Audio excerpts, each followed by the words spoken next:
Halo, selamat datang di channel Kaonime, channel yang membahas tentang alur cerita manga dan manhwa. Tak usah berlama-lama lagi, langsung saja kita mulai pembahasannya. Gaspol.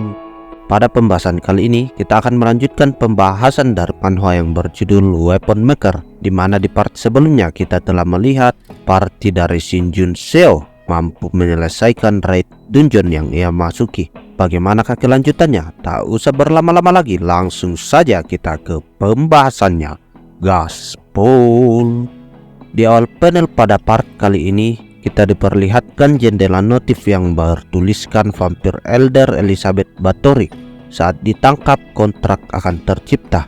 Vampire Elder Bathory telah terdaftar sebagai familiar dari player Shin Jun Seo. Dan setelah itu kita diperlihatkan Shin yang berkata, bukannya aku tidak berharap kamu akan berada di bentuk yang berbeda, tapi ini sedikit tak terduga. Dan ternyata bentuk yang diambil oleh Elizabeth setelah menjadi familiar itu diperlihatkan adalah seekor kucing hitam bermata merah. Dan kini Shin pun melanjutkan perkataannya, tak diduga kamu menjadi seekor kucing dan bukannya seekor kelelawar, dan bahkan kalungmu telah berubah sesuai denganmu.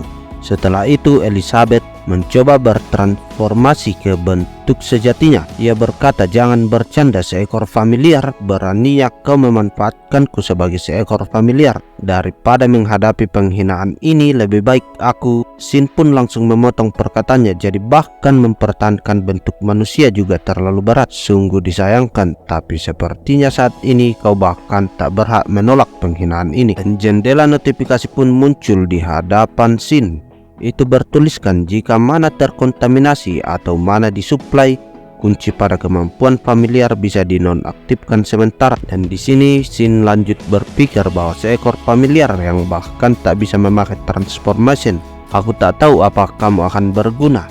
Ya, aku bergantung padamu mulai sekarang. Namun Elizabeth yang sudah berubah menjadi kucing mengatakan kepada Shin, lepaskan aku. Namun Shin tidak menghiraukan hal itu. Ia hanya berkata, jadi sepertinya kamu masih bisa berkomunikasi dalam bentuk ini. Ini tak ada hubungannya dengan yang kita bicarakan tadi. Tapi apa kamu sungguh dikhianati oleh orang-orang itu? Beth pun menjawab bahwa omong kosong apa yang kau katakan, aku sudah memberitahumu semuanya.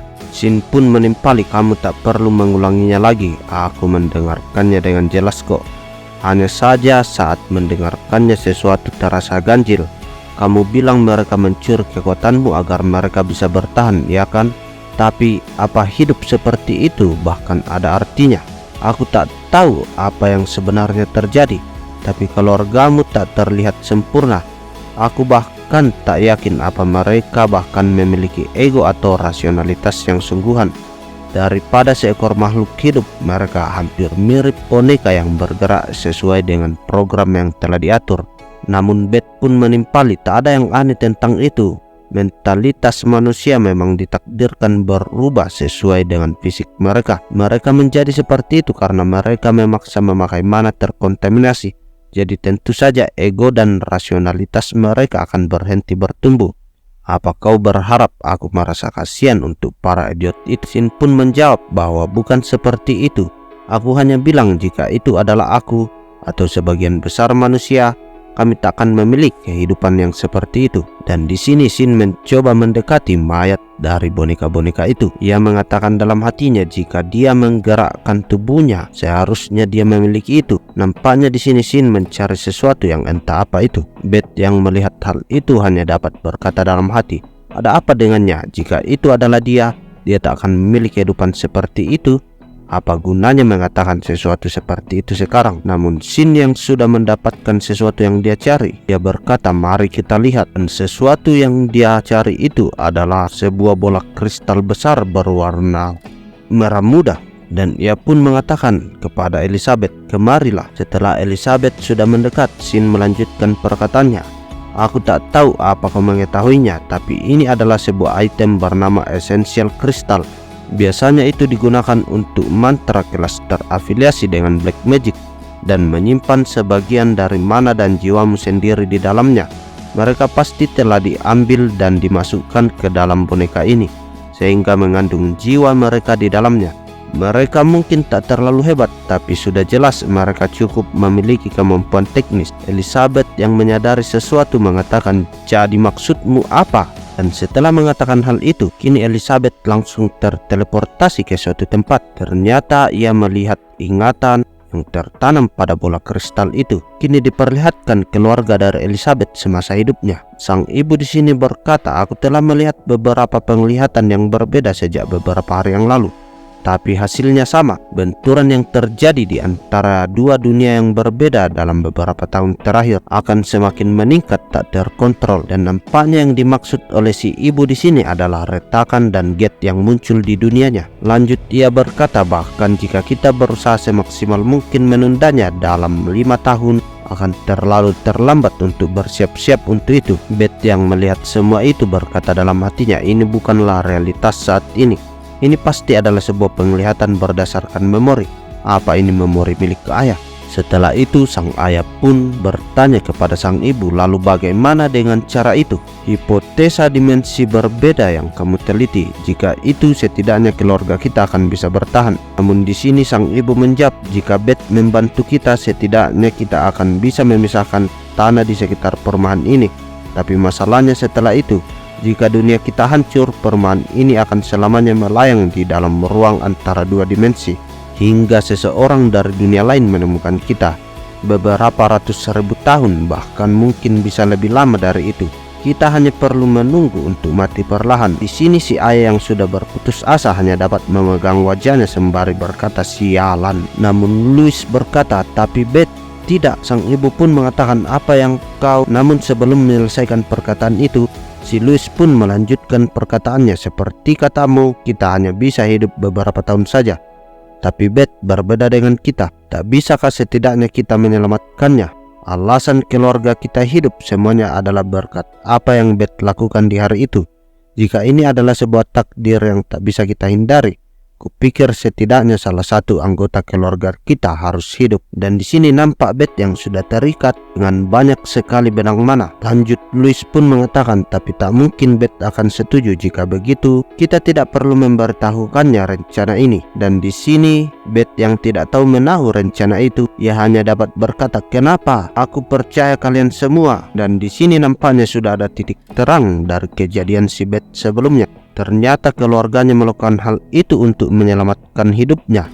Tapi keluarganya tahu bahwa dia tidak akan setuju, jadi mereka secara diam-diam melakukannya. Dan nampak di sini keluarganya terlihat seperti orang yang jahat memanfaatkan kekuatan dari Beth. Dan di sini terlihat 3 anggota keluarga itu sudah memegang orb yang tadi dipegang oleh Sin. Louis berkata, "Bahkan setelah kami memindahkan kesadaran kami sendiri ke dalam tubuh boneka, apa kesadaran kami tetap ada?" Namun sang ayah berkata, "Untuk beberapa saat, beberapa belas atau bahkan ratusan tahun, kita akan tetap bisa mempertahankan kesadaran manusia kita. Tapi setelah itu kita akan perlahan memudar. Setelah 200 tahun kita mungkin tak akan mengingat siapa diri kita, tapi kita tetaplah menjadi boneka. Bahkan jika kita di dimensi yang terisolasi, kita tak tahu variabel apa atau bahaya seperti apa yang mungkin terjadi kepada kita. Dan kali ini kita akan melindungi Beth dari bahaya-bahaya itu. Aku tak tahu berapa lama waktu yang dibutuhkan, tapi kita akan melakukannya hingga seseorang dari dunia lain membawa Beth keluar dari sini dan menyelamatkannya." Dan setelah itu panel pun berpindah ke masa sekarang. Kini diperlihatkan Beth yang meneteskan begitu banyak air mata. Ia hanya dapat menangis setelah melihat semua ingatan dari ayahnya itu. Dan kini ia berkata, "Kenapa kalian tak memberitahuku? Jika kalian memberitahuku, maka..." Belum sempat menyelesaikan perkataan itu, Sin langsung mengatakan, "Kalian semua malah akan mati bersama. Itu adalah sesuatu hal yang tak bisa dihindari, dan kamu pasti akan memilih mati bersama mereka. Jangan duduk diam di sana dan bangunlah. Kamu tak punya banyak waktu." Beth yang tak mengerti akan hal itu hanya berkata, "Apa?" Namun Sin di sini menjawab, "Itu bahkan tak memberikan pemulihan penuh, tapi tidak disangka 50 mana terkontaminasi hanya memberikan waktu 3 menit. Aku tidak membayar harga yang mahal untuk kamu pakai menangis seperti itu. Kupikir peranmu adalah untuk mengakhiri semuanya, setidaknya begitu. Mereka sendirilah yang memilih menjadi boneka selama ini untukmu. Semua untuk melindungimu. pada akhirnya sebaiknya kamu membantu mereka sendiri. Namun di sini Bet hanya berkata, aku tak bisa melakukan hal seperti itu. Bagaimana aku bisa?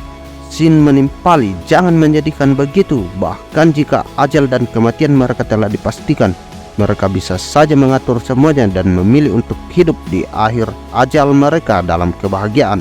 Tapi mereka memilih untuk tak melakukannya. Mereka mengurung dan menyegel diri mereka sendiri ke dalam penjara seumur hidup tanpa akhir, hanya untuk dirimu di masa depan, yang mana mereka tak tahu pasti apa yang akan terjadi. Ini bukan untukmu atau untukku. Setidaknya itulah yang bisa kamu lakukan untuk pengorbanan mereka. Itu adalah kewajiban minimalmu. Dan sembari itu Bet kini berusaha mencoba berdiri. Sebelum Bet mengakhiri semuanya itu, terpintas di pikirannya semua wajah dan kebahagiaan yang mereka lalui bersama keluarganya. Dan setelah dia mengakhiri semua itu, kini jendela notifikasi muncul di hadapan Sin.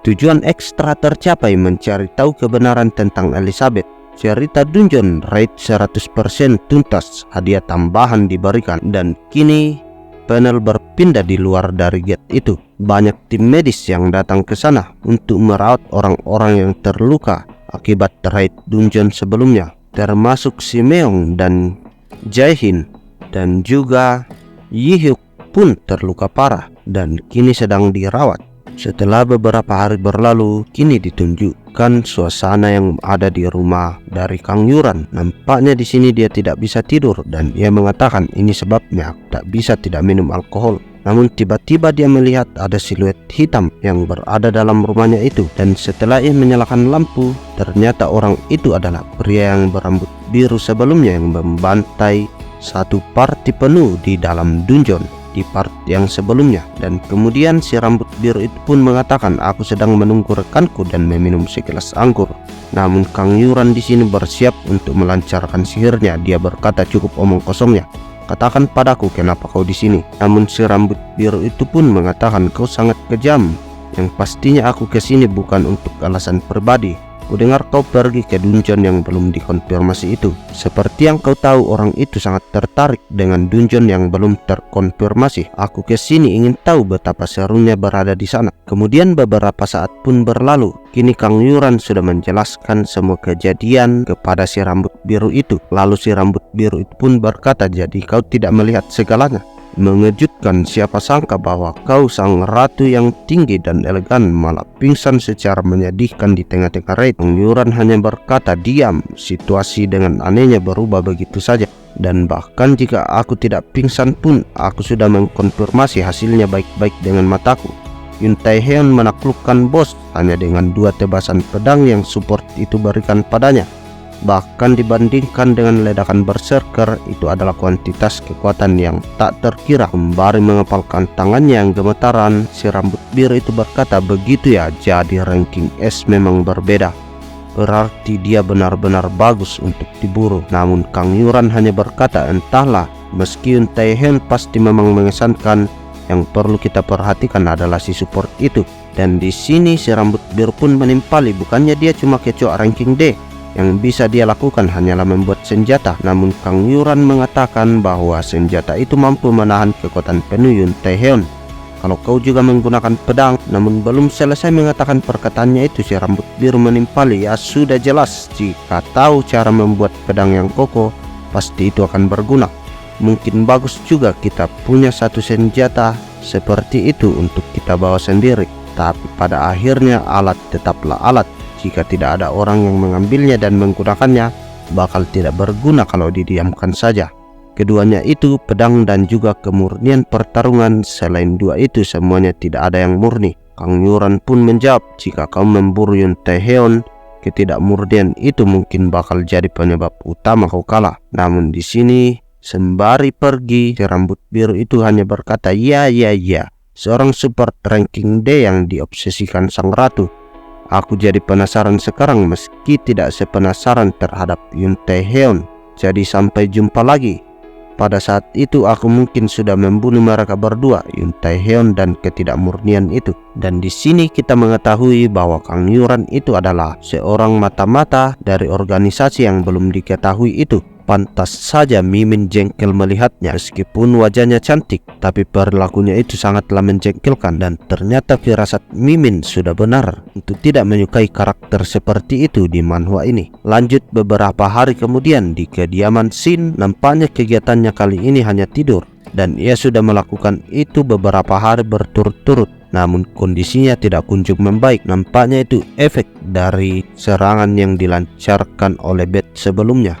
Dan kemudian Shin pun mencoba bangkit dari rebahannya itu. Ia kini memperhatikan sebuah kotak yang menjadi hadiahnya dari penyelesaian 100% dungeon sebelumnya. Ternyata itu adalah sebuah hadiah yang acak yang sering dibicarakan oleh para player di kehidupannya sebelumnya. Meski apa yang keluar dari kotak ini tidak menentu, tapi tidak 100% acak juga. Benda yang diberikan dari kotak itu terbatas pada sesuatu yang pemilik kotaknya itu butuhkan. Tapi masalahnya fungsi itu ada kekurangannya. Contohnya pedang yang tajam dan keras yang hanya bisa digunakan untuk menyerang dan tak bisa untuk menghalang. Ada pula perisai yang bisa menahan tekanan apapun tanpa kita harus bergerak, tapi kadang-kadang akan memantulkan tekanan itu ke orang lain. Meski kelemahannya yang ekstrem itu, yang membuatnya gila adalah bahwa kotak itu bukan item yang tak dapat digunakan. Ada banyak kasus di mana orang-orang mencoba menggunakan perlengkapan dan memenuhi persyaratannya, tapi tetap saja malah terluka akhirnya. Item yang kubutuhkan sekarang hanyalah satu, sesuatu yang memiliki kemampuan untuk memulihkan mana atau meningkatkan jumlah totalnya. Tipe item apa yang akan keluar dari itu sudah pasti. Yang lebih penting adalah kelemahan tipe apa yang item tersebut akan miliki. Dan seketika cahaya mulai terpancar keluar dari kotak itu saat Shin membuka kotaknya. Dan setelah cahaya itu hilang, kini diperlihatkan Shin yang sudah mendapatkan sebuah cincin yang mempunyai gigi di sekelilingnya. Item itu bernama Traitor Gluttony, membuat pemakai dapat menggunakan skill Mana Drain. Fungsi Mana Drain sebanding dengan jumlah kesan baik yang target miliki terhadap pemakai. Dan di sini sang MC berkata Mana Drain sebetulnya bukanlah ability yang buruk, justru itu adalah ability yang lumayan overpower. Tapi persyaratannya adalah kesan baik. Sudah kuduga namanya itu mencurigakan. Dan kini panel memperlihatkan Shin yang melihat keluar jendela. Nampaknya dia memiliki tamu yang tidak terduga. Tamu itu turun dari mobilnya dan tampaknya itu adalah Yihyuk. Setelah turun dari mobil, dia langsung mengoceh tak jelas. Ia mengoceh bahwa bagaimana reputasi daerah ini, daerah macam apa yang bajingan Yoon Taehyun itu berikan sebagai tempat tinggal support yang dia miliki. Dia selalu bertingkah seolah dia sangat dermawan, tapi dia nyatanya memang bajingan. Dan sembari Yihyuk ini melihat ke atas area gedung itu, ia mengatakan dalam hati, meski kelihatannya agak buruk jika aku merekrut sendiri seorang support, tapi dia itu cukup berharga untuk itu. Bahkan jika bukan karena laporan Yuran pun, aku benar-benar bisa merasakan situasi air itu sendiri. Pada saat itu Shin Jun Seo membuatkan sesuatu untuk Yoon Taehyun, dan energi yang terpancar dari dirinya saat itu cukup untuk menerobos penghalang dan meraihku. Aku tak tahu kenapa dia ranking D, tapi dia pastinya punya potensi setidaknya ranking A, malahan mungkin lebih tinggi. Itu berarti Yoon Taehyun merekrut dia karena ada alasan tertentu. Jika dia belum sepenuhnya bergabung ke dalam Guild Overkill, maka aku akan merebutnya. Dan di sini diperlihatkan Shin yang sudah bertemu dengan si Yihyuk. Ia berkata, bagaimana kau bisa tahu di mana aku tinggal? Mau dipikirkan bagaimanapun, tidak mungkin kau bisa menemukan alamatku. Namun si Yihyuk ini berkata, bukankah yang lebih penting bagaimana kau menerima ini? Biasanya dalam kasus seperti ini kebanyakan orang pasti akan terkesan. Bisa-bisanya guild yang terbaik sangat menginginkan diri mereka, dan kau pasti cukup terkesan sampai kau keluar sendiri untuk bertemu denganku seperti ini. Namun Shin berjalan melewati Yihyuk. Ia hanya berkata, maaf, tapi aku keluar bukan untuk menemuimu. Hari ini tanggal perpanjangan sertifikat pekerjaan helper serempak. Namun tiba-tiba Yihyuk berteriak 3 kali lipat, mau apapun yang si bajingan Yoon Taehyun janjikan untukmu akan aku berikan 3 kali lipat. Ya, aku tahu karena apa yang terjadi di dungeon waktu itu, aku pasti menjengkelkan di matamu. Tapi kepada siapapun yang memiliki ability, aku memperlakukan mereka dengan baik. Aku akan memberikanmu perlakuan terbaik yang tak bisa kau bandingkan dengan siapapun. Di sini Shin hanya menjawab perkataan Yi-hyuk. Aku terkejut, ternyata kau sadar dengan itu. Tapi itu tak akan mengubah responku. Aku akan memberikanmu respon yang sama aku berikan kepada Yoon Taehyun. Tak ada yang bisa kau berikan padaku. Namun di sini Yi-hyuk yang mendengar hal itu merasa sangat jengkel dan ia berkata, aku tak bisa memberikan apapun. Kita tunggu dan lihat saja. Akan kubuat kau memohon-mohon untuk bekerja di bawahku. Kemudian panel pun memperlihatkan Shin yang kini berjalan menuju kantor asosiasi Hunter. Namun di tengah perjalanan ia bertabrakan dengan seseorang. Namun setelah ia berpapasan dengan orang itu, ia baru menyadari. Ia mengatakan bahwa wajah orang itu barusan mustahil. Tapi apakah ini mungkin? Mana mungkin Do Jin Hyung masih hidup? Dan ia pun berlari mencari orang itu, namun ia tidak menemukannya. Dan di sini kita diperlihatkan nampaknya orang itu juga mengenal Shin Jun Seo. Nampaknya orang ini adalah ketua dari Guild Dawn sebelumnya yang terbantai di dalam dungeon saat Shin Jun Seo terbangkitkan. Lanjut, kini panel pun berpindah ke depan sebuah gate dan ada beberapa hunter yang akan memasuki gate itu. Salah satunya pria yang berambut botak kuning. Ia berkata kalau tidak ada yang salah dengan persiapan kalian, ayo kita masuk. Dan juga ia menyampaikan kepada anggota partinya, mulai dari cereng gate ke atas, bahkan hunter dengan rank tinggi bisa terluka atau kehilangan nyawa karena kesalahan kecil. Kalian mungkin sudah paham, tapi kalau soal keselamatan, tidak ada yang namanya berlebihan. Dan wanita yang berkacamata di sana berkata, aku merasa gugup. Ini pertama kalinya aku masuk gate C ranking ke atas. Dan nampaknya di sini Shin pun ikut ke dalam party tersebut. Dan di sini dari arah belakang nampaknya ada seseorang yang mengikuti Shin Jun Seo. Dan orang itu berkata, supporter ranking D dengan bakat membuat senjata. Hampir 2 tahun sejak dia aktif menjadi hunter, tapi hanya sekitar 1 tahun pengalaman. Awal dari tahun itu adalah Guild Dawn. Itu adalah guild milik kakakku, Moon Do-yoon.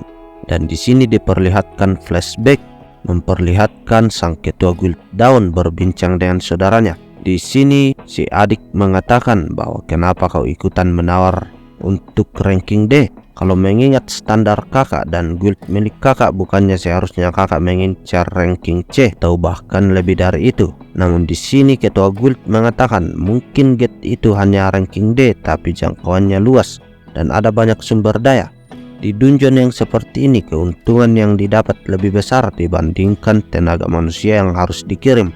Jadi guild besar biasanya mengincarnya. Si adik pun menimpali serakah sekali, padahal mereka sudah dapat dukungan dari yang kaya.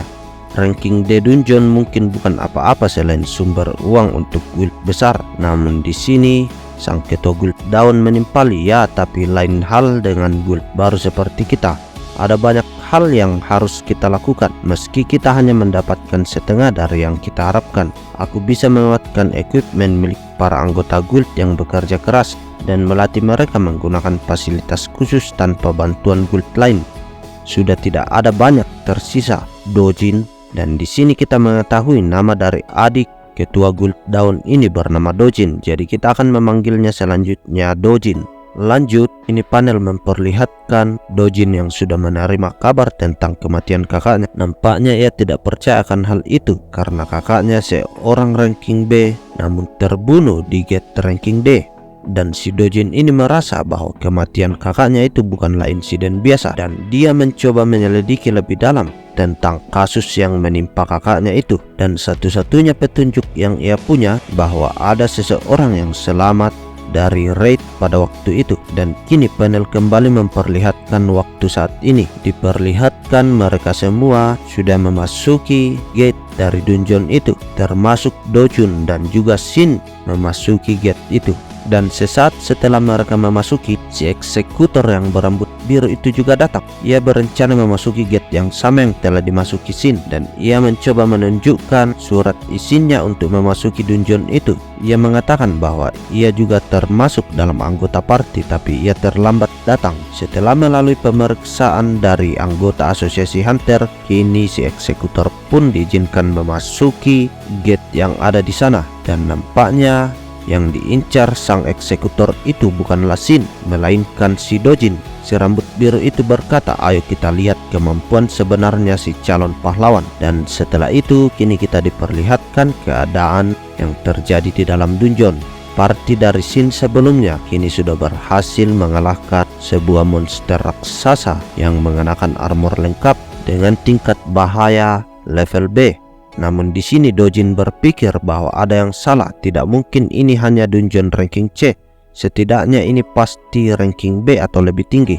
Kalau aku menyembunyikan kekuatanku sampai akhir, pasti akan lebih bahaya. Dan di sini si botak itu pun berterima kasih kepada Dojin karena berkatnya mereka mampu mengalahkan monster ranking B itu. Dan kini kita diperlihatkan beberapa saat sebelumnya. Saat itu terjadi pertarungan antara mereka melawan monster berbaju sirah yang besar itu. Diperlihatkan semua anggota party kini sudah tidak berdaya dan senjata mereka semua hancur. Yang mampu berdiri tinggallah Dojin dan Shin. Namun di saat-saat terdesak itu, Shin pun turun tangan untuk membantu. Ia menciptakan sebuah senjata yang diberikan kepada Dojin, sehingga mereka semua mampu mengalahkan monster itu. Dan setelah itu si Dojin menyapa Shin Junseo.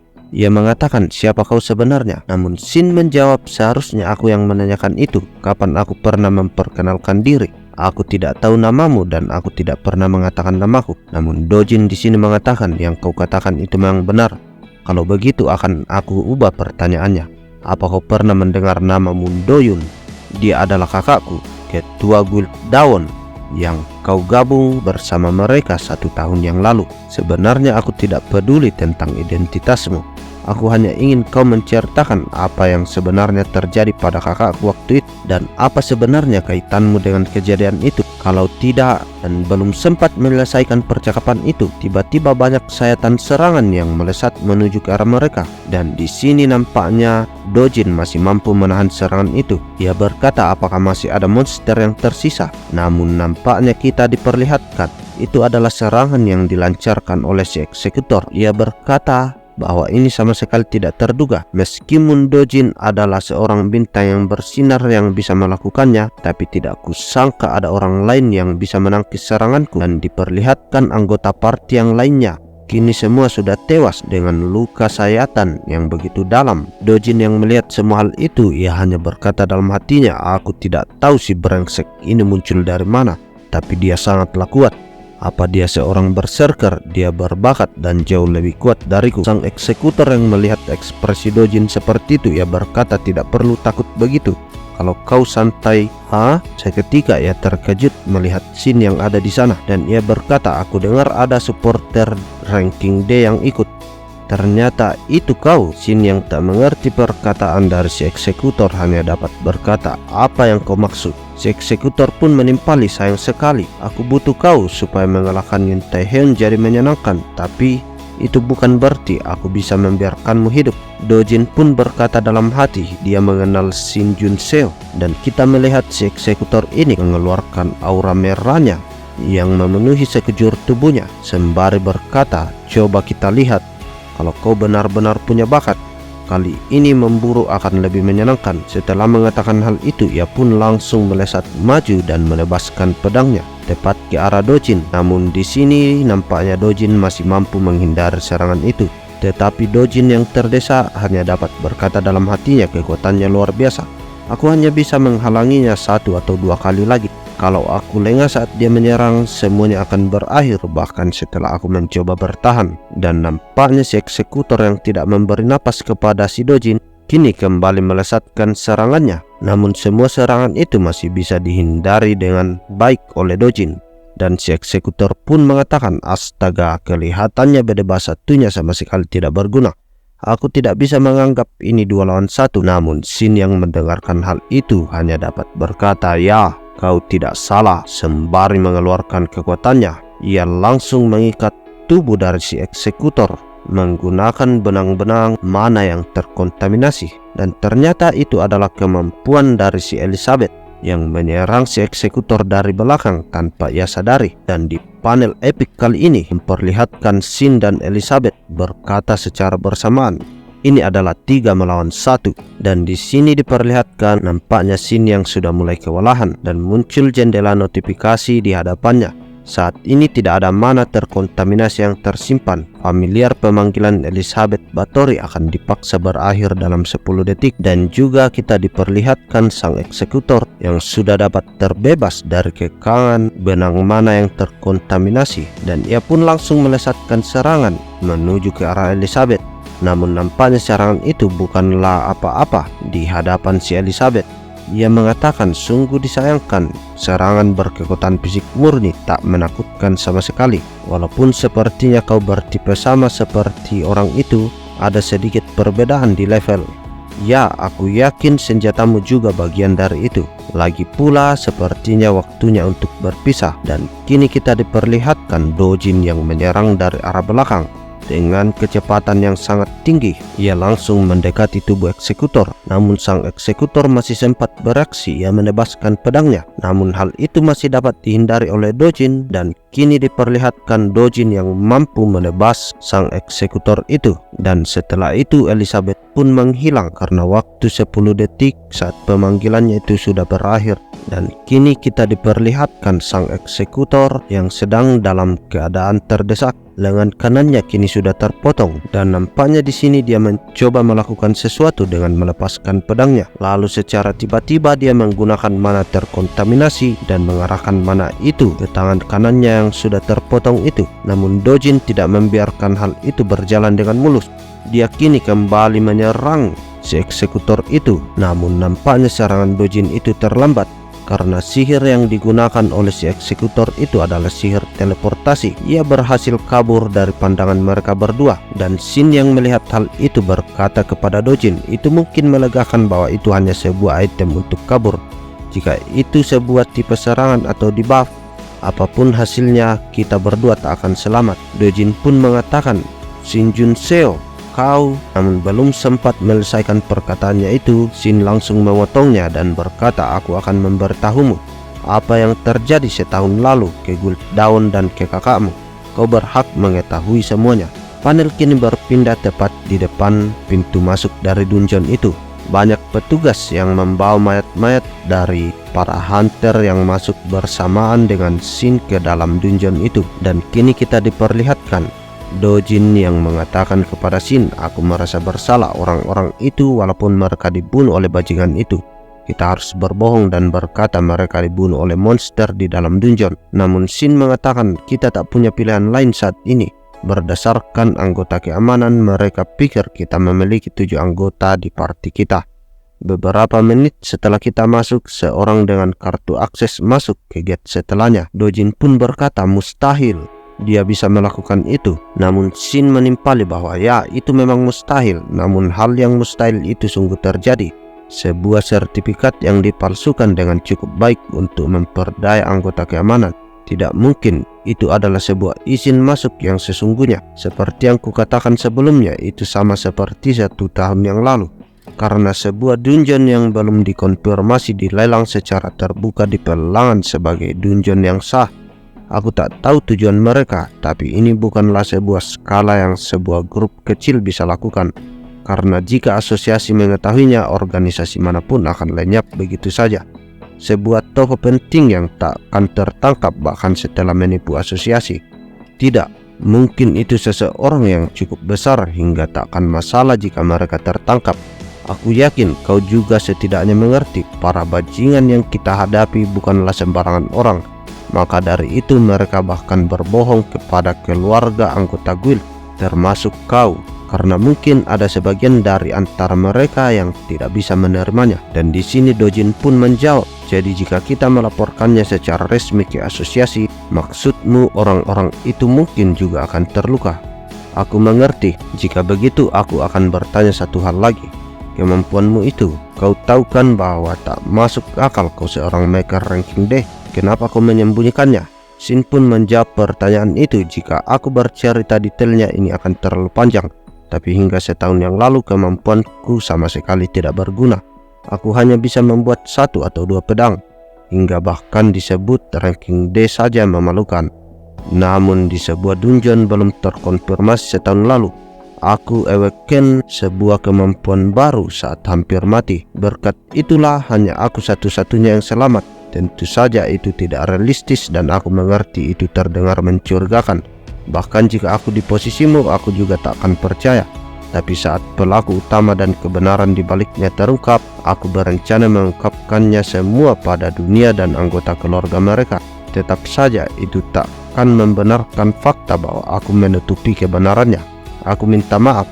Sembari itu Shin menundukkan kepalanya kepada Dojin. Lalu ia melanjutkan berkata, suatu hari aku pasti akan mencari mereka yang bertanggung jawab demi kematian Hyung Doyun.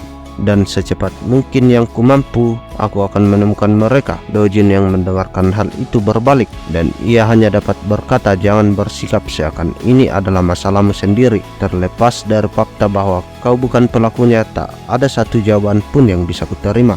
Dan sekarang aku tak berbeda darimu, Shin Jun Seo. Karena walau aku sudah melihat kebenarannya dengan kedua mataku, aku harus menutup mulutku untuk mereka yang berhak mendengarkannya.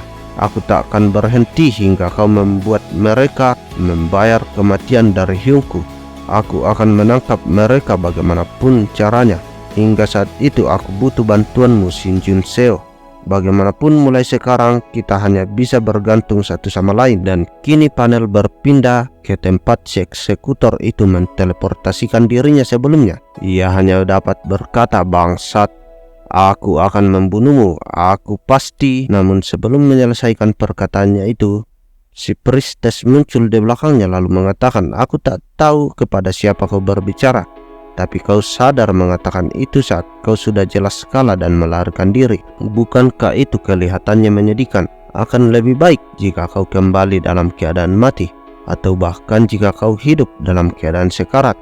Jika begitu, maka aku bisa memakaimu sebagai persembahan. Si eksekutor pun mengatakan, kamu, dan si priestess langsung menimpali, ya, tak perlu bersikap seperti anjing kehujanan. Orang itu masih berharap banyak darimu. Lalu si priestess pun memberikan sesuatu kepada si eksekutor. Sang eksekutor itu pun mengatakan, apa itu? Benda yang diberikan priestess itu bentuknya tidak jelas. Dia mempunyai dua mulut dan satu mata, dan berwarna merah. Si priestess mengatakan, jangan menolak, makan saja itu. Anak itu akan jadi lengan barumu. Namun si eksekutor hanya berkata, jangan main-main denganku. Apa kamu sungguh berpikir aku akan mengambil makhluk tak diketahui itu dan memakannya? Namun si priestess menimpali, aku mengerti, karena kita tak saling percaya. Tapi kau hanya bisa memilih jika situasi itu memungkinkan, bahkan jika itu bukan lengan dominanmu. Tetapi tetap saja kehilangan sebuah lengan akan mempengaruhimu. Tetapi sebenarnya aku tidak tahu bagaimana pastinya karena aku tidak menggunakan pedang. Tapi apa kau bisa melewatinya hanya dengan usaha saja? Dan di sini sang eksekutor pun meraih benda kecil itu lalu memakannya. Seketika raut wajahnya berubah drastis, dan setelah itu tiba-tiba lengan dari eksekutor itu tumbuh kembali.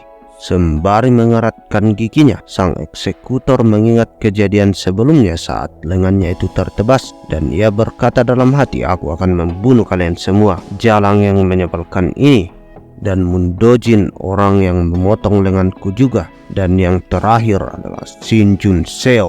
Di panel awal pada part kali ini memperlihatkan seorang wanita cantik berambut pirang yang baru saja datang dan kini berada di bandara. Di sana banyak sekali wartawan yang sedang menunggunya. Wanita itu adalah Woo Hien. Dia adalah guildmaster dari Hyunmu, dan ia baru saja menyelesaikan misi yang diberikan oleh pemerintah Inggris kepadanya. Dan kini dia sudah pulang ke Korea. Di perjalanan di dalam sebuah mobil yang ia tumpangi, ia mengobrol bersama asistennya.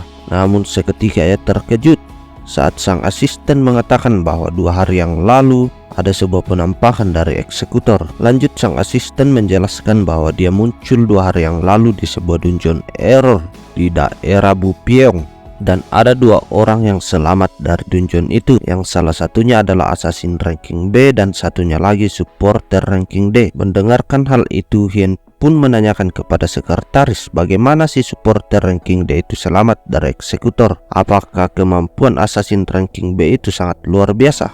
dan nampaknya di sini sang sekretaris tidak mengetahui juga tentang hal itu. Yang diketahui hanyalah bahwa mereka berdua bersaksi kematian anggota parti mereka itu adalah kecelakaan yang terjadi saat mereka berburu. Mendengarkan hal itu sontak membuat Hein menjadi berpikir bahwa ada beberapa penjelasan yang memungkinkan mereka mungkin berada di pihak yang sama dengan eksekutor, atau mungkin diancam dengan berbagai hal untuk membiarkan mereka tetap hidup.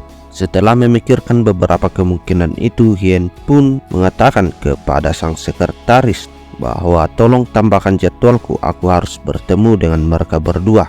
Penelpon kini beralih di tempat Shin. Kini ia sedang duduk di depan sebuah laptop sembari mencari-cari informasi tentang si eksekutor. Namun kesimpulan yang ia dapat adalah bahwa hunter itu tidak tercatat dalam asosiasi hunter, dan yang kedua dia selalu berpenampilan yang berbeda, dan yang bisa ia pastikan sekarang adalah dia ada hubungannya dengan insiden pembantaian yang muncul di error dungeon ranking dan yang belum dikonfirmasi, dan kemungkinan kemunculan dungeon error itu diakibatkan oleh organisasi yang ia tempati. Bahkan tentang kasus perumahan yang ditinggali oleh Beth, mereka bisa membantai semua hunter yang berpartisipasi termasuk Yoon Tae-hyun. Berdasarkan kemampuan dan potensinya, semua orang yang ikut pada raid itu berpotensi untuk menjadi pahlawan nantinya.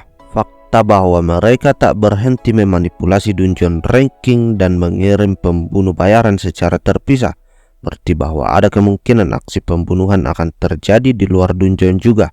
Itu artinya yang paling bahaya saat ini adalah, dan setelah itu ponsel dari Shin pun berbunyi. Saat mengangkat telepon itu, wajah Shin sedikit terkejut mendengarkan suara yang berada di panggilan itu, dan kini panel beralih ke malam hari diperlihatkan di sebuah gedung yang tinggi. Shin kini bertemu dengan Kang Yuran, dan di sini Kang Yuran membuka pembicaraan berkata bahwa aku penasaran, aku tak dapat menyaksikan akhir dari dungeon yang terakhir kali karena aku tak sadarkan diri.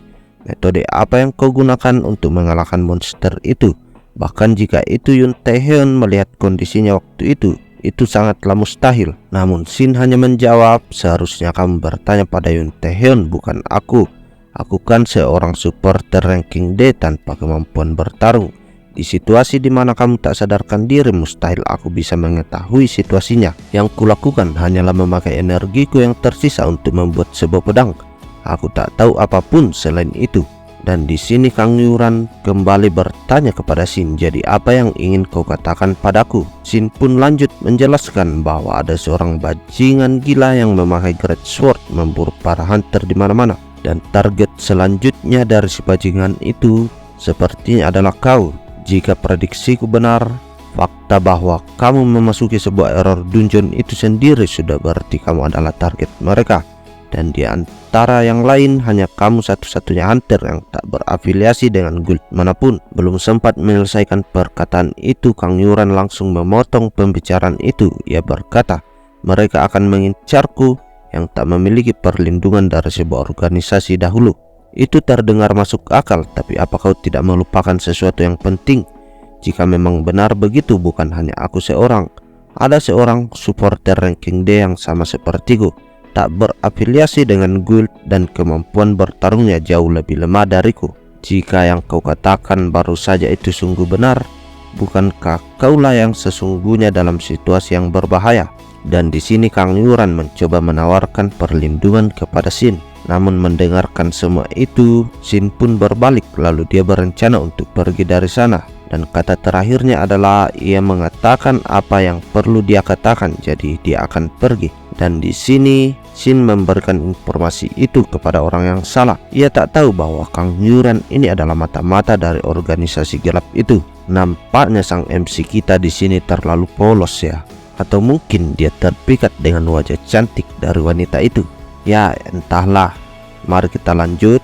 Setelah kepergian Shin, di sini Kang Yuran mengambil handphonenya dan menelpon seseorang, dan ternyata yang dihubunginya itu adalah sang eksekutor. Ia memberikan informasi tentang keberadaan Shin, dan setelah itu diperlihatkan kini Shin yang sudah berjalan pulang. Namun di tengah perjalanannya itu, kini ia dihadang oleh si eksekutor, dan ternyata Tanpa Shin sadari, dia sudah terperangkap dalam sebuah lingkaran sihir yang membentuk sebuah kubah. Itu adalah sebuah skill Dark Territory dari sang priestess. Saat pelindung itu aktif, tidak ada seorang pun yang akan tahu apa yang terjadi di dalamnya, hingga salah satu di antara mereka mati. Dan kini Shin berkata, lumayan juga. Itu tak hanya memblokir jalur masuk, tapi berdasarkan sebuah prinsip yang menciptakan ruangan virtual yang juga meniru realitas. Jangankan mana terkontaminasi, aku sedikit khawatir bahwa aku tak dapat merasakan kehadiran apapun. Berpikir kau mungkin sudah membunuh mereka yang tinggal di sini. Sungguh melegakan bahwa sehebatnya dirimu, organisasimu juga memiliki sedikit kebijaksanaan. Setelah itu sang eksekutor pun langsung menebaskan pedangnya. Namun nampaknya di sini sang MC kita mampu menahan dengan baik serangan itu. Ia langsung memunculkan sebuah pedang di hadapannya. Melihat akan hal itu, sang eksekutor pun langsung terkejut dan berkata, pukulan barusan bukanlah pukulan sembarangan seperti yang lalu. Sebagian besar kelas petarung pasti sudah langsung mati. Namun Shin hanya menjawab, ini pertama kalinya dalam setahun bisa bertarung satu lawan satu dengan seorang musuh tanpa harus khawatir tentang saksi mata. Dan setelah itu sang eksekutor kembali mencoba melancarkan serangan. Namun Shin di sini sudah bersiap. Dia mengaktifkan skill Great Wall. Dan tak jauh dari tempat itu, kini diperlihatkan Hien yang turun dari mobilnya. Ia menuju ke tempat itu karena dia merasakan mana yang terkontaminasi. Ia mampu merasakan itu karena kelas dari Hien ini adalah seorang Saint. Itu adalah sebuah kelas yang dianggap menengah ke atas di antara kelas support lainnya. Dan mereka bisa menggunakan mana dan juga menggunakan kekuatan ilahi. Kekuatan ilahi dianggap sebagai kebalikan dari mana terkontaminasi. Jadi beberapa kelas Saint mungkin tak dapat melihat mana terkontaminasi, tapi dapat merasakannya. Dan kini sang sekretaris yang membawakan senjata dari Hien, ia berkata, apakah sebaiknya kita melaporkannya ke asosiasi? Mana terkontaminasi di tengah area penduduk seperti ini? Namun sang Saint hanya berkata, untuk saat ini jangan laporkan. Dalam 30 menit jika aku tidak kembali, laporkan segera ke asosiasi. Dan dengan tubuh yang dipenuhi dengan cahaya emas, Hien pun menembus dan memasuki penghalang itu. Dan lanjut, panel kini beralih ke pertarungan dari sang MC melawan eksekutor. Kini sang eksekutor yang berada dalam keadaan terdesak. Ia tidak mampu melancarkan serangan balik dan hanya dapat menghindari semua serangan yang dikerahkan oleh sang MC kita. Namun serangan-serangan itu hanyalah sebuah tipuan belaka dari sang MC. Tanpa eksekutor sadari, kini di belakangnya sudah ada perwujudan dari granat mana, dan seketika granat itu pun meledak yang menghasilkan sebuah gelombang kejut yang cukup besar. Di sini sang priestess yang memantau pertarungan itu berkata dalam hatinya, aku penasaran seberapa hebatnya dia hingga membuat eksekutor menundukkan kepalanya, tapi dia pastilah seorang lawan yang bisa membuatku kesulitan. Tak ada yang luar biasa tentang fungsi senjata yang dia materialisasikan. Mereka hanya senjata yang kuat dan tajam. Tapi karena kau hanya mendemonstrasikan kemampuan spesial saat memakainya sendiri, itu pasti dibuat dengan fokus dan durabilitas fisik. Yang luar biasa adalah orang yang menggunakan senjata-senjata itu. Dia tak hanya melempar senjata-senjata yang dia materialisasikan. Kecepatan, sudutnya, kekuatan, dan lajunya itu cukup menakjubkan hingga eksekutor berpengalaman itu kesulitan. Belum lagi dia juga mematerialisasikan senjata api, dan dia punya indera yang baik untuk memanfaatkan mereka di waktu dan tempat yang tepat. Dia tak hanya luar biasa sebagai seorang maker, pengaplikasiannya dan penggunaan skill-skillnya akan mustahil dilakukan jika dia tak punya pengalaman dengan pertarungan yang sesungguhnya melawan seorang tingkat veteran. Monster seperti ini bersembunyi hingga saat ini, dan diperlihatkan setelah kepulan asap menghilang, ternyata sang eksekutor masih dapat bertahan dari ledakan sebelumnya. Namun kini tubuhnya dipenuhi dengan luka. Ia menancapkan pedangnya untuk membantunya berdiri.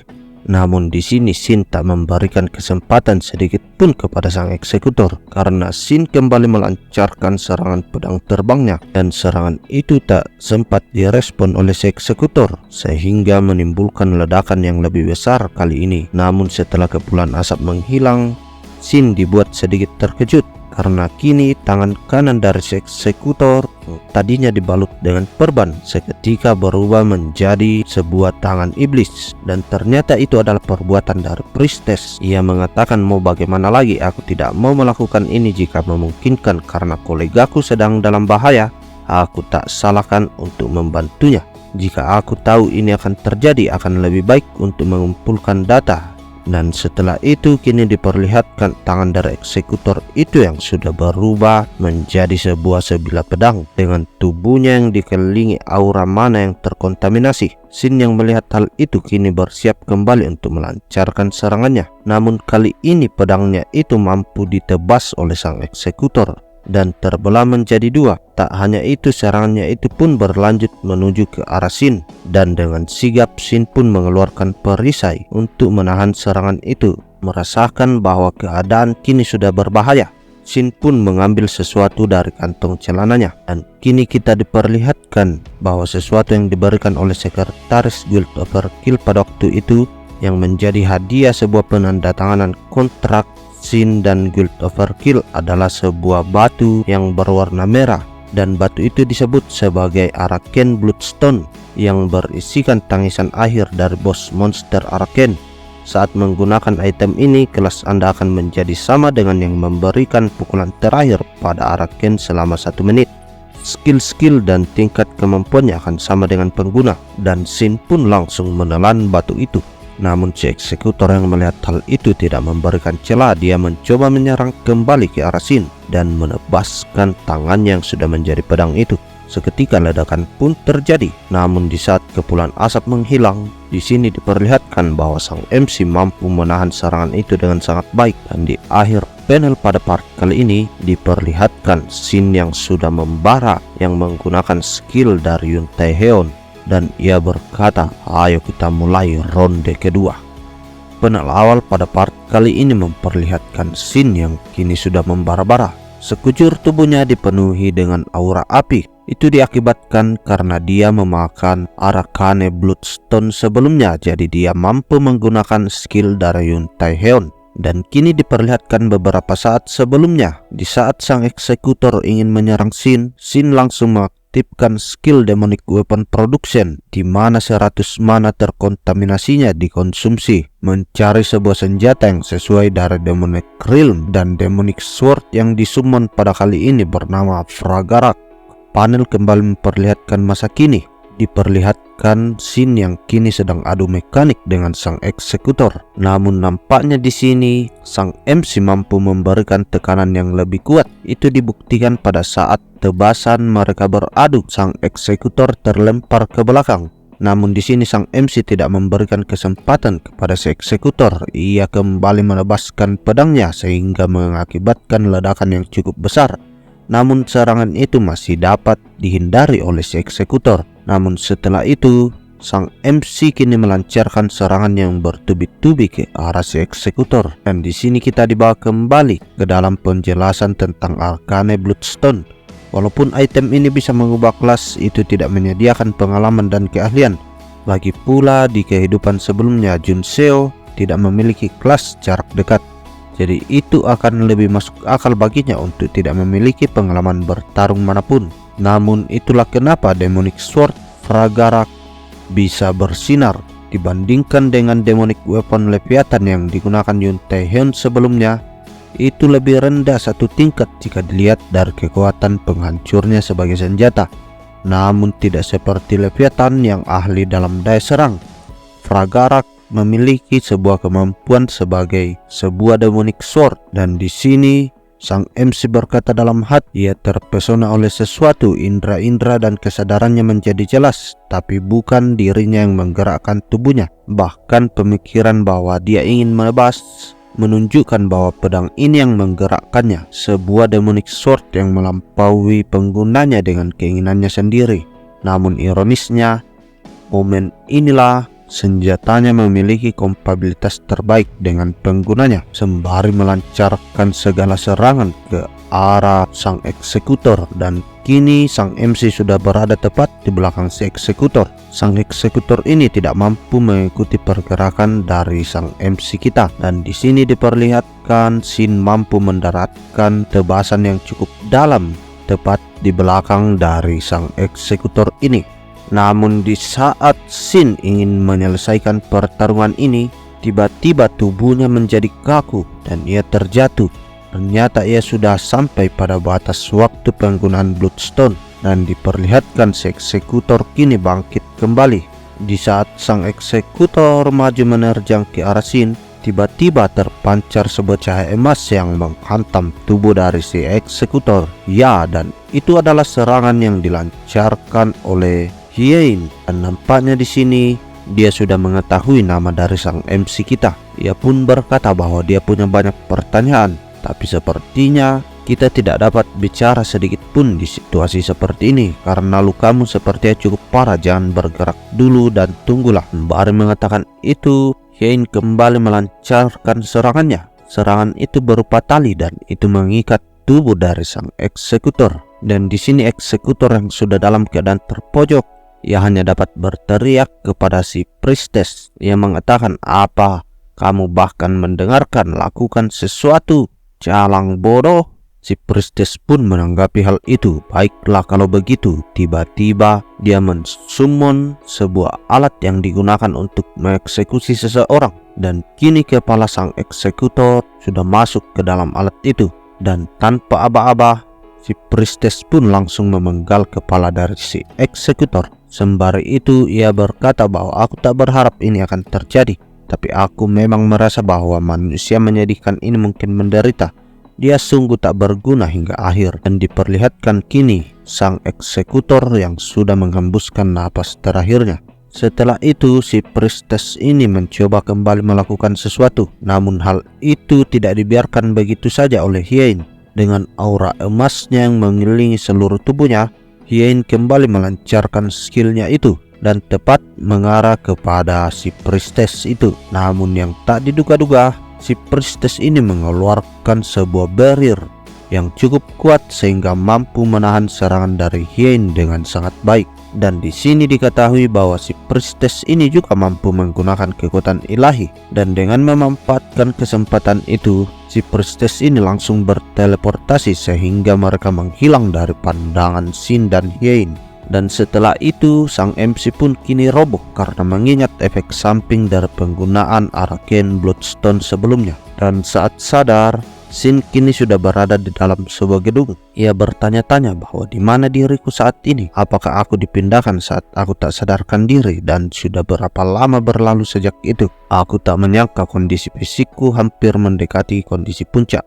Aku sangat kelelahan hingga terasa seharusnya istirahat total selama seminggu. Bahkan tak dapat menggerakkan satu jari pun, namun aku merasa segar sepenuhnya. Belum lagi aku dipakaikan pengekang ini dan terlihat tangan dari Shin yang kini terikat oleh skill dari Hien. Tak lama setelah itu Hien pun muncul. Ia berkata, "Aku tak cukup yakin seberapa baik kondisi fisikmu.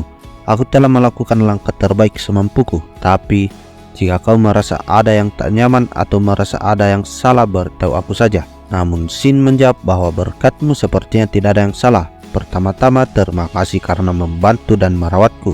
Tapi kenapa kamu mengikatku? Hien pun menjawab, mulai sekarang aku ingin kau menjawab dengan sejujur mungkin pertanyaan-pertanyaanku dan tanpa ada yang ditutupi. Tuan Shin Jun Seo, kenapa kau ada di tempat itu bersama mereka? Dan di sini kembali dijelaskan bahwa Shin Jun Seo sudah mengetahui siapa nama perempuan yang ada di depannya. Ya, dia adalah Wu Hien. Tak hanya seorang hunter, tapi Saint kelas S yang namanya terkenal di kalangan publik dan ketua dari guild Tianmu. Namun Shin berpikir bahwa itu masalahnya karena dari ingatan yang kuwarisi dari regresiku sebelumnya. Guild Tianmu bukan salah satu dari 3 guild terbesar. Sejak awal konsep tentang 3 guild terbesar itu sendiri kurang jelas di kehidupan lampauku. Faktanya Overkill dan Shinwa hampir setara kekuatannya. Ada satu guild lagi bernama Soul Link, tapi lebih tepatnya tak bisa dikatakan setara. Guild itu terasa berada satu tingkat di bawah Shinwa dan Overkill. Tapi sekarang berbeda karena ada Hyunmu yang saling bersaing menjadi 3 guild terbesar melawan guild Overkill dan Shinwa.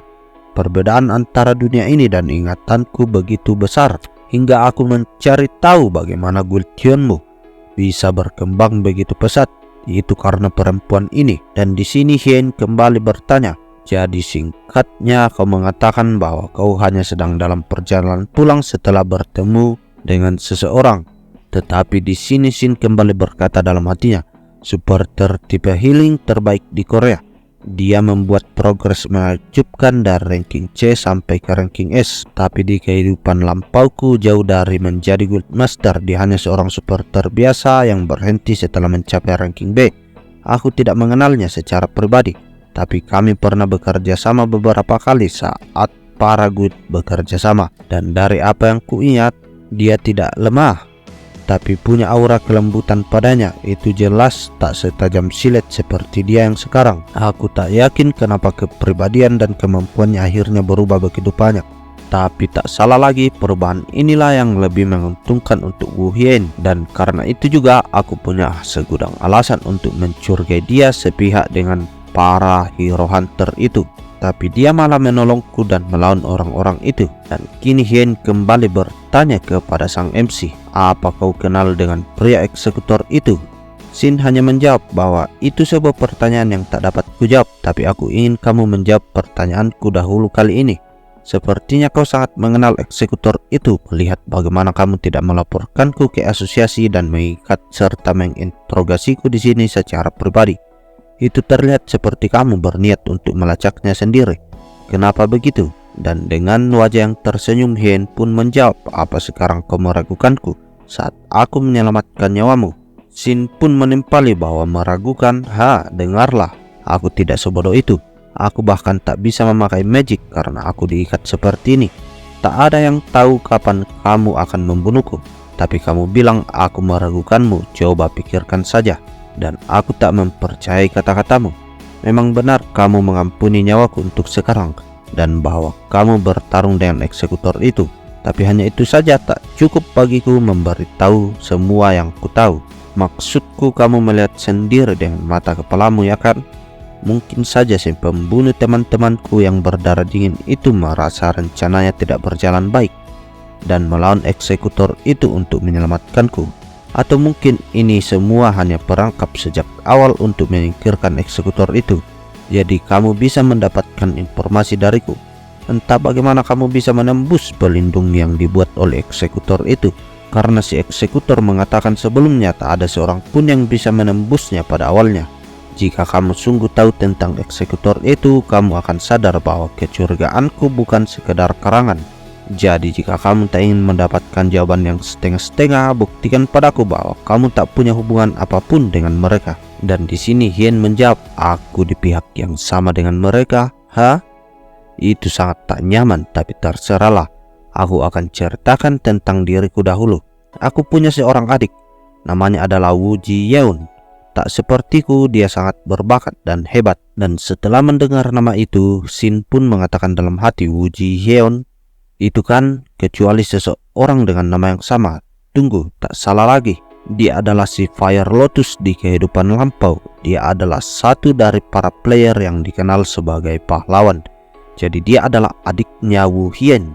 Dan di sini Wu Hien pun lanjut menjelaskan semua guild mendambakan bakatnya dan menawarkan dia untuk bergabung dengan mereka.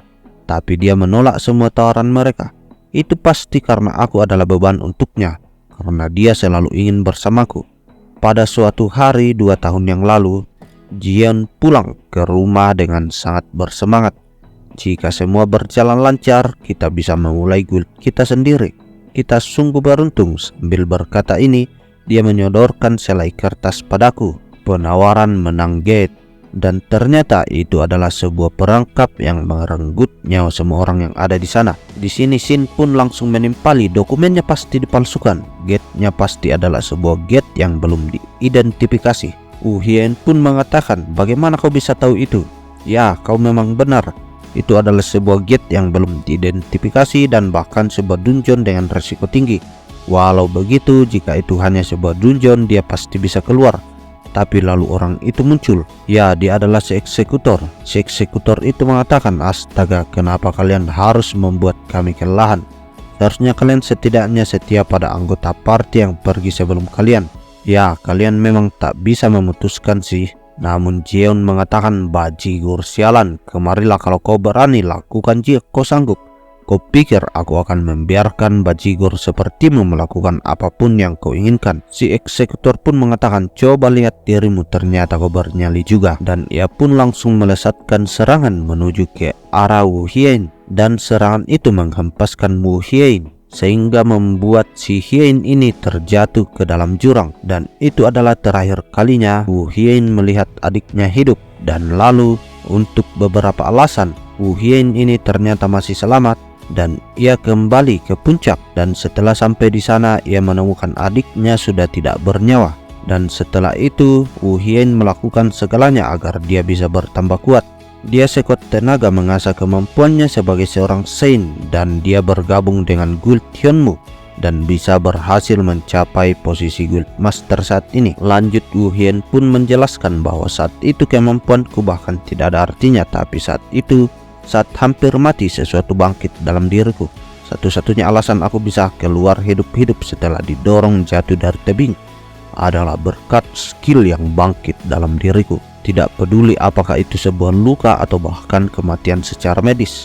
Selama itu tak terlambat, skill healingku bisa membangkitkanku kembali. Itu memberiku status dan kekayaan yang melampaui apa yang paling kuimpikan.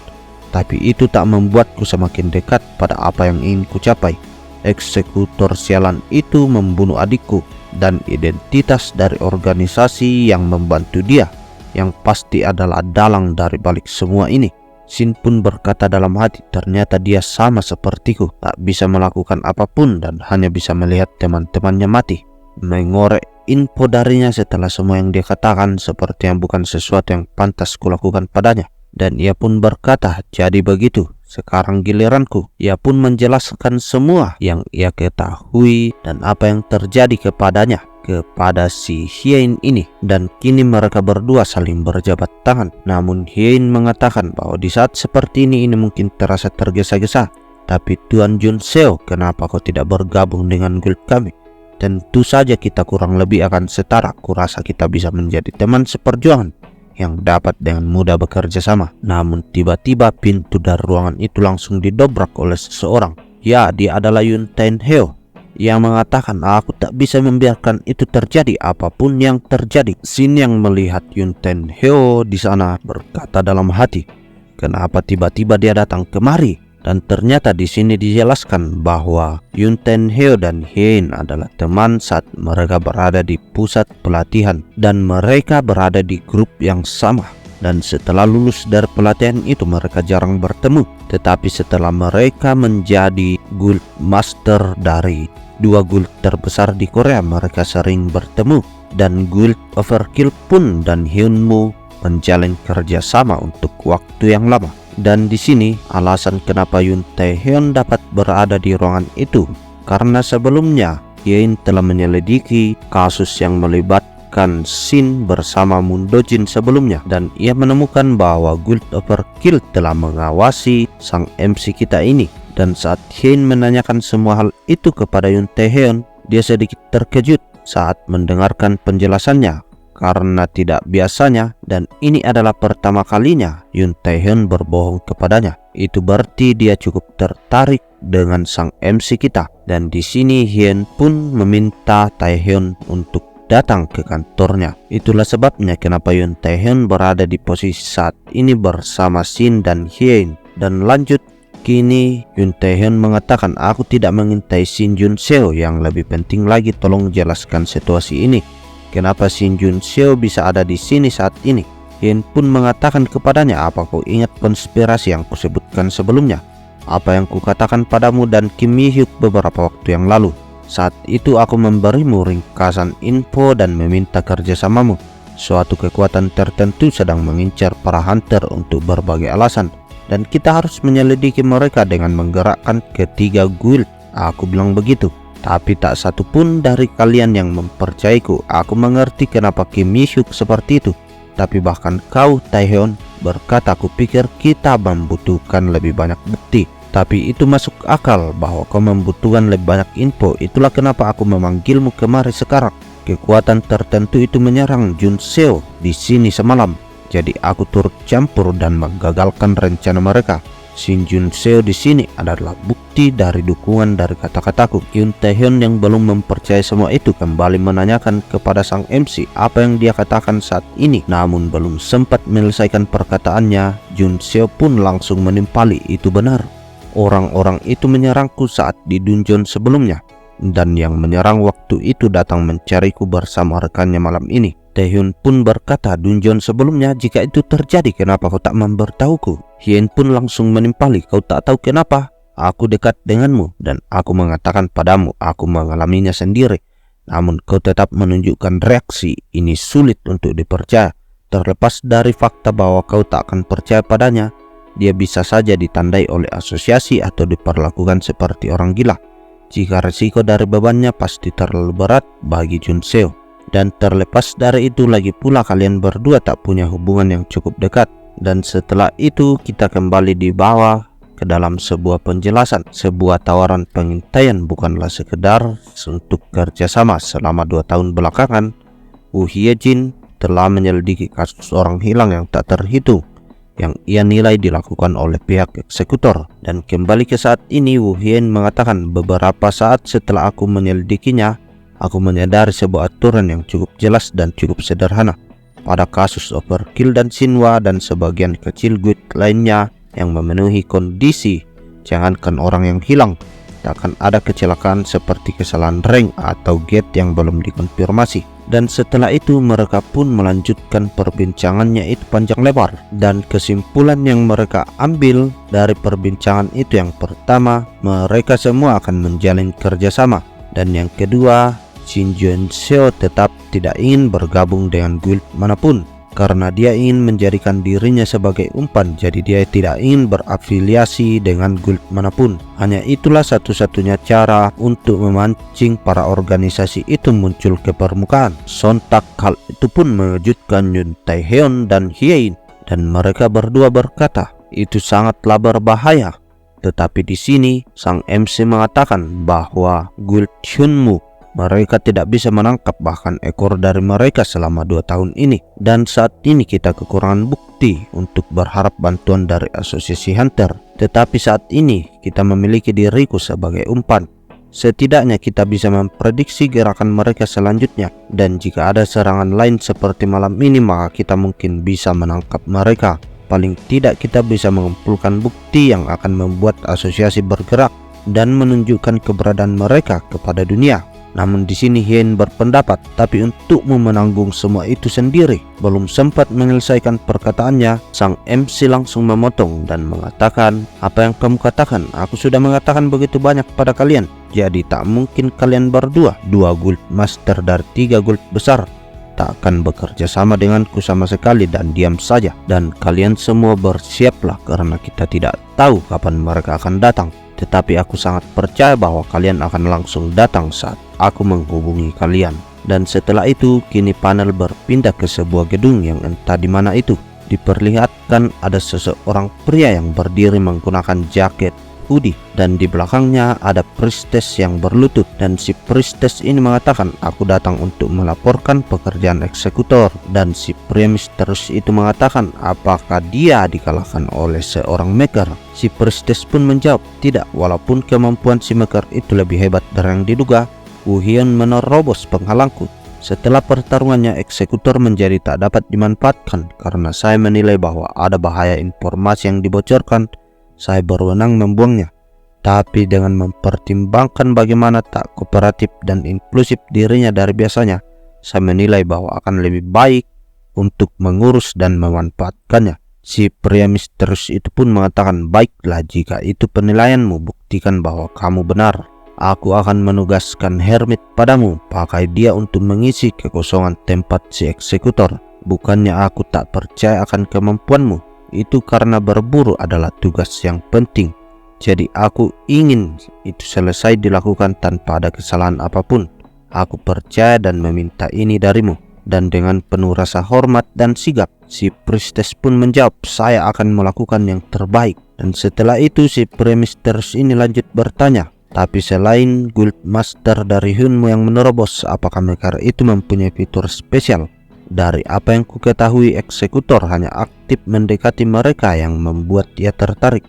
Dan di sini Priestess menjelaskan yang pasti adalah tak seperti info dari asosiasi. Dia bukan seorang maker biasa. Kualitas dan keahlian dari materialisasi senjatanya, keduanya setidaknya ranking A. Dan dengan itu dia dapat menggunakan baik menekan eksekutor di dalam pertarungan. Si Premisters pun kembali bertanya, jadi kamu bilang bahwa mempertimbangkan perbedaan mendasar dalam kelas fighter dan supporter, dia setidaknya 2 langkah lebih baik dari eksekutor dalam pengalaman dan pembacaan pergerakan. Si Priestess pun menjawab, ya itu semuanya benar tuan, dan cuma sesaat, tapi dia menggunakan mana yang terkontaminasi. Itu cukup berbeda dari metode penggunaan mana terkontaminasi yang saya ketahui. Dan dengan aura yang dipenuhi dengan kejahatan, sang Premisters itu mengatakan, dari awal hingga akhir tanpa meninggalkan apapun, ceritakan padaku yang terjadi semendetail mungkin. Ya, dan itu adalah akhir dari part kali ini. Bagaimanakah kisah kelanjutannya? Mampukah sang MC kita mengungkapkan jati diri dari organisasi tersembunyi ini? Jadi pantau terus channel ini untuk mendapatkan update-update terbaru dan cerita-cerita menarik lainnya. Jadi sampai di sini dulu ya Mas Bro. Salam KO Nime.